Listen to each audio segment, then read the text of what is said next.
اعوذ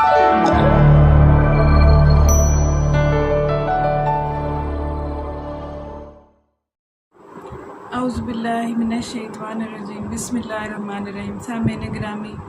آپ سب کو دی کریٹیو ٹیم کی طرف سے ویلکم کرتے ہیں۔ ہمارا جو آج کا عنوان ہے وہ ہے حدیث نبی پر کہ رسول اللہ صلی اللہ علیہ وسلم نے فرمایا کہ انسان پر مصیبت اور بیماریاں کیوں آتی ہیں۔ حضرت ابو سعید رضی اللہ تعالیٰ عنہ فرماتے ہیں کہ رسول اللہ صلی اللہ علیہ وسلم نے ارشاد فرمایا کہ بے شک حضرت موسیٰ علیہ السلام نے کہا، اے میرے رب، تو اپنے مومن بندے کو تو دنیا میں غربت اور تنگ دست حال بنا دیتا ہے، تو حضرت موسیٰ علیہ السلام کے لیے جنت کا دروازہ کھول دیا گیا اور فرمایا کہ یہ اس شخص کے لیے انعام ہے جو دنیا میں مصیبتیں اٹھاتا ہے۔ تو حضرت موسیٰ علیہ السلام نے کہا، اے میرے رب، تیری عزت کی قسم، تیرے جلال کی قسم، اگر اس مومن کے دونوں ہاتھ اور دونوں پاؤں کٹے ہوئے ہوں اور پھر اس کے یوم ولادت سے لے کر روز قیامت تک چہرے کے بل گھسیٹا جاتا رہے، لیکن اس کا انجام جنت ہو اور اس کا یہ انعام ہو جو تو نے مجھے دکھایا ہے، تو یہ دنیا کی مصیبتیں اس کے لیے کچھ بھی نہیں۔ پھر فرمایا، پروردگار، تو کافر بندے کے لیے دنیا میں بڑی وسعت پیدا فرماتا ہے۔ تو حضرت موسیٰ علیہ السلام کے لیے جہنم کا ایک دروازہ کھول دیا گیا اور ان سے کہا گیا کہ یہ کافر کے لیے تیار کی گئی ہے۔ حضرت موسیٰ علیہ السلام نے کہا،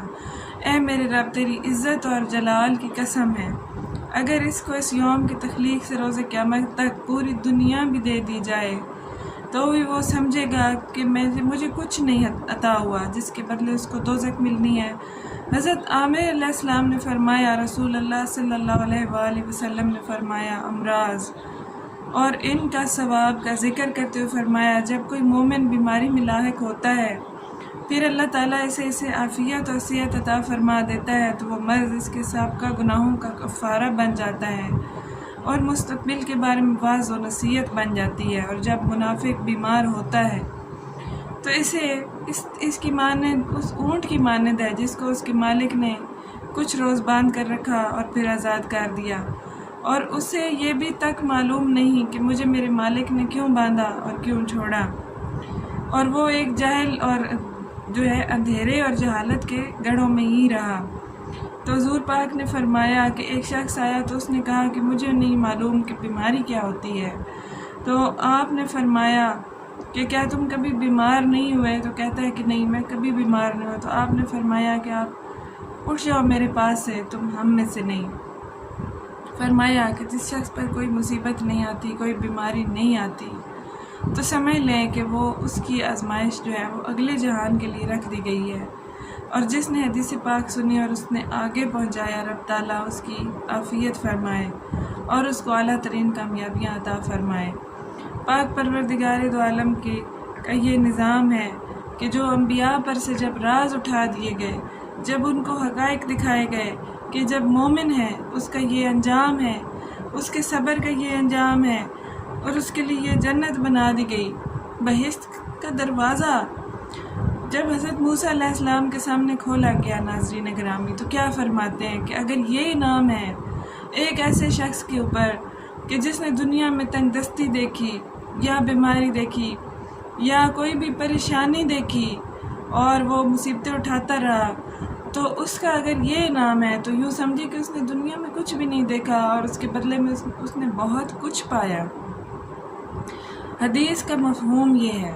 اور جو کافر لوگ ہیں یا منافقین ہیں یا منکرین ہیں، ہم دیکھتے ہیں اکثر لوگ گناہگار لوگ جو کہ دولت میں، عزت میں، شہرت میں، تو فرما دیا گیا کہ ان کو دیکھ کر حسرت میں کبھی بھی یہ مت سوچو کہ پروردگار نے منافقین اور مشرکین کو دنیا میں آسانیاں دی اور مومنوں کو سختیاں دی، کہ یہی سوال جب حضرت موسیٰ علیہ السلام نے کیا تو جنت اور جہنم کا ایک دن نظارہ کرایا گیا، تو آپ نے کیا فرمایا کہ کافر کو اگر اس کے روز ولادت سے لے کر اس کی موت تک نہیں بلکہ روز قیامت تک اس کو آسانیاں دنیاوی دے دی جائیں، مال و دولت اور سب کچھ دے دیا جائے جس کی انسان ہرس اور ہوس رکھتا ہے، اور جب اس کو آخر میں جہنم میں ڈالا جائے گا تو وہ کہے گا کہ میں نے دنیا میں تو کچھ پایا ہی نہ تھا۔ تو آخرت کے لیے سامان تیار کرنا چاہیے میرے پیارے بہنوں اور پیارے بھائیوں۔ رب تعالی ہمیں حدیث سننے، سمجھنے، ان پر عمل پیرا ہونے کی توفیق عطا فرمائے۔ جزاک اللہ۔